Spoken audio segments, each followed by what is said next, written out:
was one where sometimes you look at a guy and you just go, no way. He was one that never, ever, ever once. I'm talking a year before he was with the Browns. I said, no, this does not, that dude is worlds away from the next level. I mean, and you get those from, again, I go back to Tim Tebow. Tim Tebow was a better athlete, faster, stronger, bigger. All of those intangibles were better in measurable numbers than John Manziel, and he also was unable to make the transition. There's a big similarity, except the size is even worse, and that's what people don't want to get to. But the reality is the Browns are in this position, and I do say that it's going to affect the next couple of seasons because it changed the way you attacked this draft. It screwed. I don't care if the final record is 7-9, 8-8, 6-10, 5, whatever it ended up being. It's going to be 7-9 most likely, but I don't even care about that.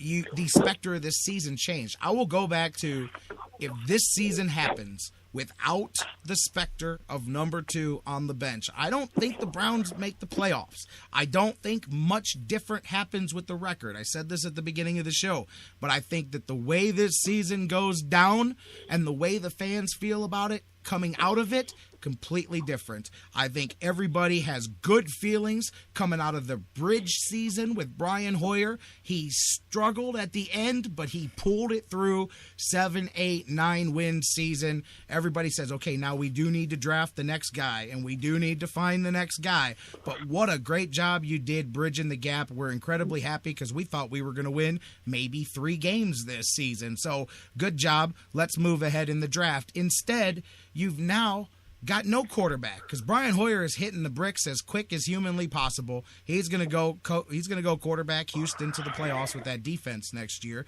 And meanwhile, you've got no Hoyer coming back, so you won't have a fail-safe anymore. You can go get some Rex Grossman, which is probably what they'll do. And now you've got a guy who will have the stink of failure attached to him because I don't see much improvement, even if he plays better, by the whole team over the next 2 weeks. So you're going to have a guy who has now convinced the fan base in 3 weeks that he went from being the savior to being not good enough to be on the team, because there's already people going, man, what happens if, can we put him on the practice squad for a few years? I'm like, well, I hear you, but I mean, that's already the cliff people are jumping off of. I'm not going that far, but I'm saying anybody who is not looking at this in reality, you're just fooling yourself, and a year from now, you're just going to be doing this same thing all over again. Yeah, that's a pretty fair assessment, J-Rock, and it's unfortunate because it's not like the kid doesn't have any talent. He does have a lot of talent. I don't really think all the pieces are in place around him yet for him to be what the quarterback that is expected of him. And I think that's where the expectations fall short. Let me stop you, though. You just said the quarterback that's expected of him. What about just being a quarterback in general? Forget living up to expectations. Right. We're talking about the base level here, because people in Cleveland that don't like Brian Hoyer will tell you everything that's wrong with him to a fault, yet he ran this offense better. There wasn't all of the, I'm just saying, end of the day, he's better than that, and that's not saying a ton. No, you're right. And the point I'm trying to get across is, and I think you agree with me for the most part, is that there are too many missing pieces to the puzzle right now. Yes. And you have all these people that are claiming that he was going to be the savior of the team and he would get them to the playoffs. And obviously now, when you throw for 80 yards and 2 interceptions and 80 yards passing in a game, that's not playoff prospect material, J-Rock. That is a guy, like you said, that's a guy that still needs to even get on the curve, much less master the learning curve. Him and West were going the wrong way on handoffs. And by the way, it could have easily been 4 or 5 interceptions. And I know somebody's going to go, well, you could have said that for Hoyer. Well, you guys did. So I just corrected it as well for Manziel, because it easily should have been 4. But that's whatever. What's done is done. The wrong way on the play calls, the look. And that's what I'm talking about. Am I the only one that saw a guy at various times that had a look on his face like he was the proverbial deer in the headlights. And that's what I'm talking about. And I'm not saying that doesn't happen to everybody. You guys, everybody has a first game. Everybody has to start somewhere.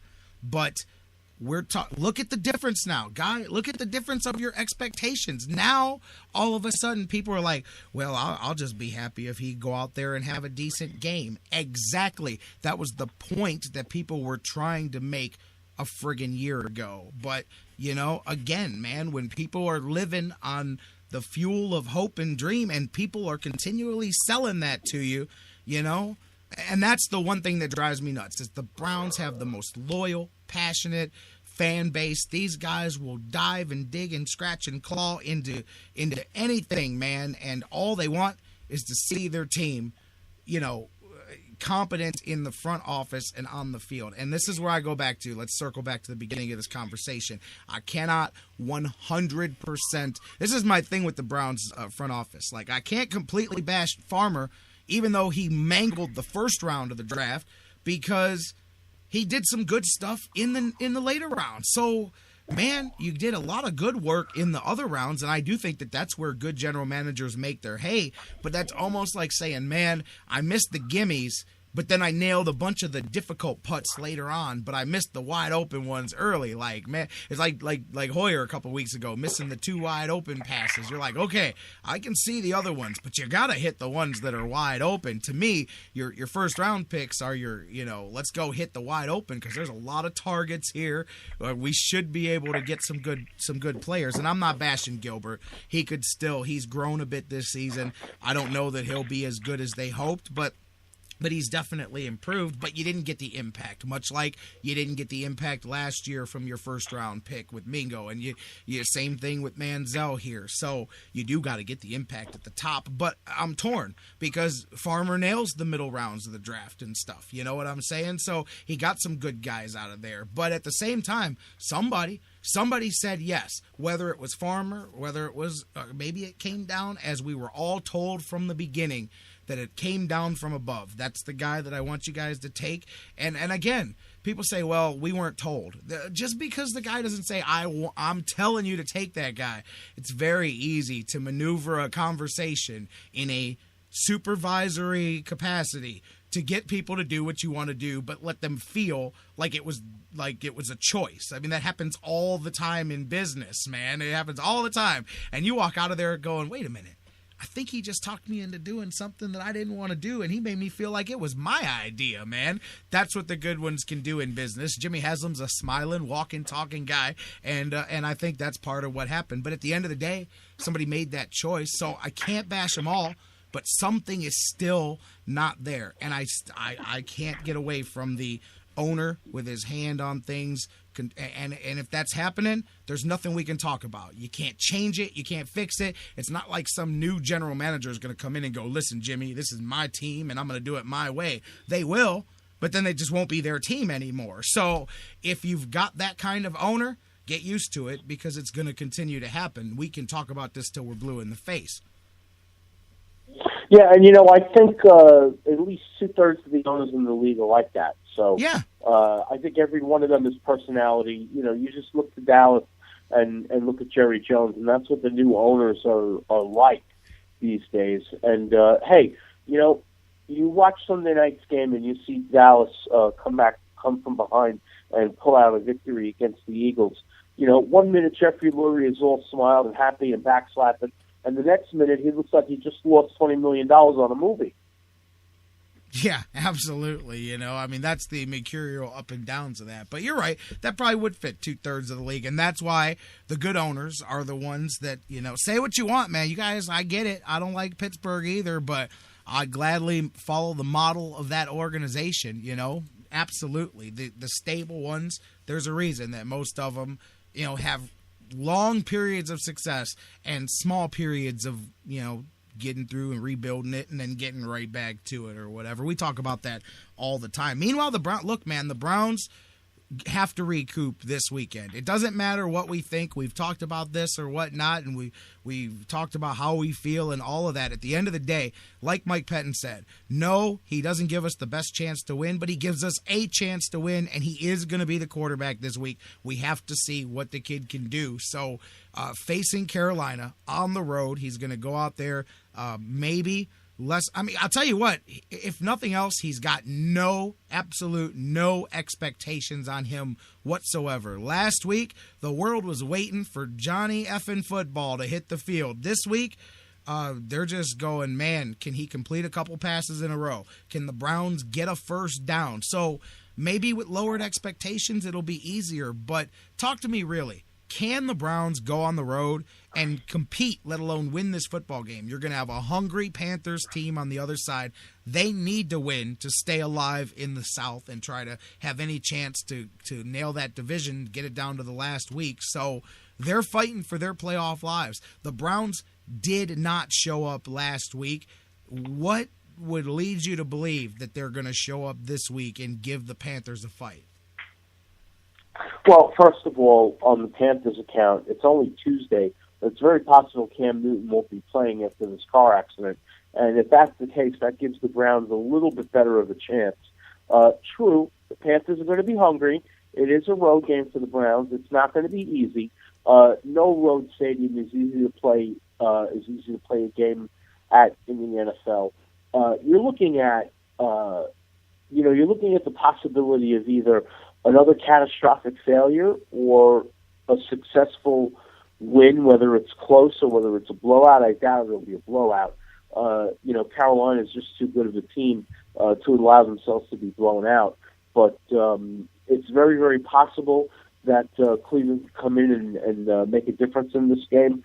The question is, at this point, at 7-7, with 2 games to go and no chance to win the division, and obviously there's no wild card coming out of the division either, how much do the Browns really want to put into this effort? That's where you'll see whether or not these guys really care about it, whether or not they give a heck or not.